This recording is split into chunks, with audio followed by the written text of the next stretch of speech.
जब से ये सृष्टि बनी है तब से एक प्रश्न सबके मन में उठ रहा है कि भगवान ब्रह्मा, विष्णु और महादेव, इनमें से सबसे शक्तिशाली कौन है? परम ब्रह्म कौन है? इनकी उत्पत्ति कैसे हुई और इनके पिता कौन है? क्या इनसे भी ऊपर कोई है?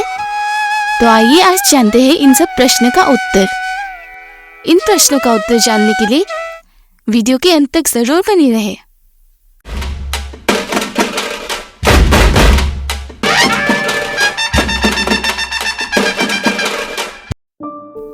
एक बार भगवान शिव ने सोचा, यदि मैं संहारक हूँ तो क्या मैं सब कुछ नष्ट कर सकता हूँ? क्या मैं ब्रह्मा और विष्णु को भी नष्ट कर सकता हूँ?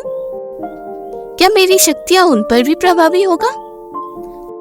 जब भगवान शिव के मन में यह विचार आया तो वे बोले नहीं, लेकिन भगवान ब्रह्मा और विष्णु समझ गए कि वो उनके मन में क्या सोच रहे हैं। तब ब्रह्मदेव बोले, महादेव, आप अपनी शक्तियों को मुझ पर क्यों नहीं आजमाते? मैं यह जानने के लिए उत्सुक हूँ कि आपकी शक्तियाँ मुझ पर प्रभावी है या नहीं। जब भगवान विष्णु ने भी इस बात के लिए जिद की, तब महादेव ने झिझकते हुए ब्रह्मदेव पर अपनी शक्तियों का प्रयोग किया और तब उन्होंने ब्रह्मा जी को जलाकर राख कर दिया। और देखते ही देखते ब्रह्मा जी गायब हो गए और उनकी जगह पर केवल एक राख का ढेर रह गया। और तब भगवान शिव चिंतित हो उठे, यह मैंने क्या किया? अब ब्रह्मांड का क्या होगा? और भगवान शिव ने पश्चाताप में अपने घुटने टेक दिए। जब भगवान शिव पश्चाताप में राख उठाने ही वाले थे, तब भगवान ब्रह्मा उसमें से प्रकट हो गए। उन्होंने कहा, महादेव, मैं कहीं नहीं गया था, मैं यही हूँ।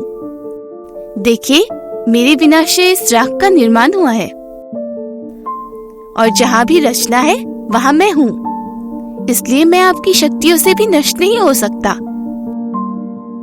तब भगवान विष्णु मुस्कुराए और बोले, महादेव, मैं इस ब्रह्मांड का रक्षक हूँ।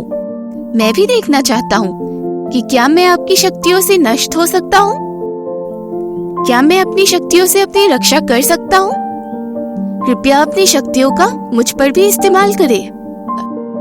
जब ब्रह्मदेव ने भी जोर दिया, तो महादेव ने भगवान विष्णु को भी जलाकर राख कर दिया और भगवान विष्णु के स्थान पर एक राख का ढेर रह गया। फिर उस राख में से आवाज आई, महादेव, मैं अभी भी यही हूँ। रुकिए मत महादेव, कृपया मेरी राख पर भी अपनी शक्तियों का प्रयोग करते रहिए जब तक राख का कण-कण समाप्त न हो जाए। भगवान शिव ने अपनी शक्तियों का और तेजी से प्रयोग किया, जिसके कारण राख कम होने लगे और अंत में केवल राख का एक बहुत छोटा सा कण रह गया। अपनी समस्त शक्तियों के इस्तेमाल के बावजूद भी भगवान शिव उस कण की राख को और नहीं जला सके। तब भगवान विष्णु उस राख के कण से प्रकट हुए और यह सिद्ध किया कि महादेव उन्हें नष्ट नहीं कर सकते। तब महादेव ने अपने मन में सोचा, मुझे विश्वास है कि मैं ब्रह्मा और विष्णु को सीधे नष्ट नहीं कर सकता, लेकिन अगर मैं स्वयं को ही नष्ट कर दूं, तो वे अपने आप ही नष्ट हो जाएंगे, क्योंकि अगर मैं नहीं रहूंगा तो कोई विनाश नहीं होगा और विनाश के बिना सृष्टि नहीं होगी, और जब सृष्टि ही नहीं होगी तब ब्रह्मा नहीं होंगे और सृष्टि के बिना कोई सुरक्षा नहीं होगी, इसलिए विष्णु भी गायब हो जाएंगे। तब ब्रह्मदेव और भगवान विष्णु समझ गए कि महादेव के मन में क्या चल रहा है और वो मुस्कुराने लगे। देखते ही देखते भगवान शिव ने स्वयं को नष्ट कर दिया और ठीक वैसा ही हुआ जैसा कि वो सोच रहे थे। जैसे ही उन्होंने स्वयं को भस्म कर दिया, भगवान ब्रह्मा और विष्णु भी भस्म हो गए। एक पल के लिए सब कुछ अंधकार में बदल गया। राख के अलावा कुछ नहीं बचा था। उस राख के ढेर से एक आवाज निकली, मैं ब्रह्मा हूँ। मैं पहचान सकता हूँ कि राख की उत्पत्ति में रचना है और जहाँ रचना है वहाँ मैं हूँ।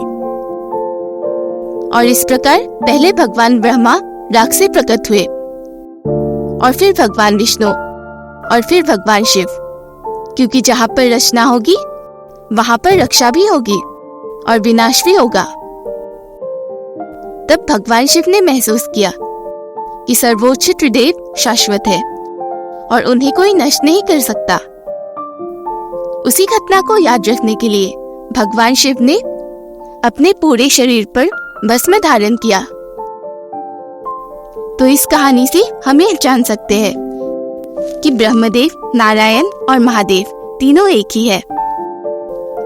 तीनों में से कोई भी अधिक या कम शक्तिशाली नहीं है, तीनों ही एक समान है।